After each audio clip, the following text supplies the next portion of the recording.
High বন্ধুরা, তোমরা সবাই ভালো তো? আজ এসে গিয়েছি ডাবনারকেল পাড়। কিভাবে পারবো সেটা তোমাদেরকে দেখাবো। আমাদের কাঠ বানানোর কোমরে দড়ি বেঁধে উঠে গিয়েছে গাছে। গাছটা অনেকদিন ছিটা হয়নি তো, তাই গাছের মাথায় উঠতে একটু সমস্যা হয়। অবশেষে উঠে গেল গাছের মাথায়। আর কি কাঠ বানানোর দেখা পেয়েছে গাছের মধ্যে ইচ্ছাধারী নাগি, তাই দেখে লেবে আসছে গাছ থেকে। আর এদিকে দেখো এত কিছু হয়ে গেল, কিন্তু পাগলা ওর কাজেই ব্যস্ত। এরই নাম পাগলা। অবশেষে এই গাছটা তো হলো না, তাই আমরা যাবো এখন অন্য গাছ। আর এদিকে দেখো কাঠ বানানোর কেমন ভাবে পিছনে দড়ি বেঁধে যাচ্ছে। আর আমাদেরকে ডাবনারকেল পাড়ার কাজ দিয়েছে মালিক, তাই আমরা সবাই চলে এসেছি ডাবনারকেল পাড়তে। আর এসে গিয়েছি আমাদের অন্য গাছে। আর এদিকে কাঠ বানানোর গাছে ওরা শুরু করে দিয়েছে। এই হচ্ছে আমাদের পাগলা চলে এসেছে। পাগলার বগলে আছে দাওয়ালি, কাকে কখন ছেড়ে দেয় ঠিক, তাই পাগলার থেকে সবাই সাবধানে থেকে। আর দেখা পাচ্ছ আমাদের কাঠ বানানো অনেকটা গাছে উঠে গিয়েছে। গাছটা দেখা পাচ্ছ অনেকটাই বড়, যদি পড়ে যায় তাহলে মালিকের বলবো 1 কোটি টাকা দিতে, সবাই মিলে ভাগ করে নেবে। তাহলে উঠে গেল গাছের মধ্যে। আর আমাদের ঠিকাদার দাওয়ালি বেঁধে দিচ্ছে দড়ির মধ্যে। আর এদিকে কাঠ বানানো টেনে তুলে নিল গাছের মধ্যে। আর এদিকে নারকেলের কাঁদিও কাটা শুরু করে দিয়েছে। আর আমাদের ঠিকাদার দড়ি টেনে ধরে আছে যাতে নারকেলটা না নিচে পড়ে। সবে 1 কাঁদি কাটা হলো, আর আমাদের ঠিকাদার সেটাকে টেনে আনছে। আর গাছের পুরো নারকেলই পাড়া হবে। কেমন ভাবে পারি দেখো।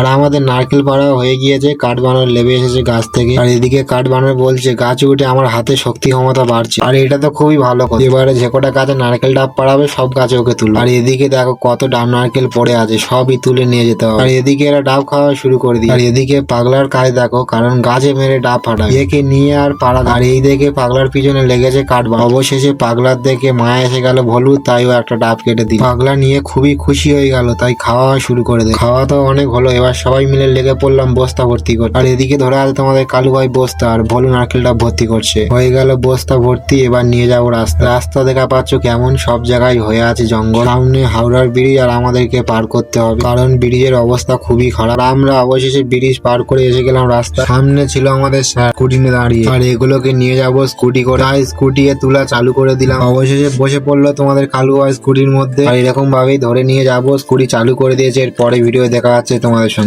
Bye bye.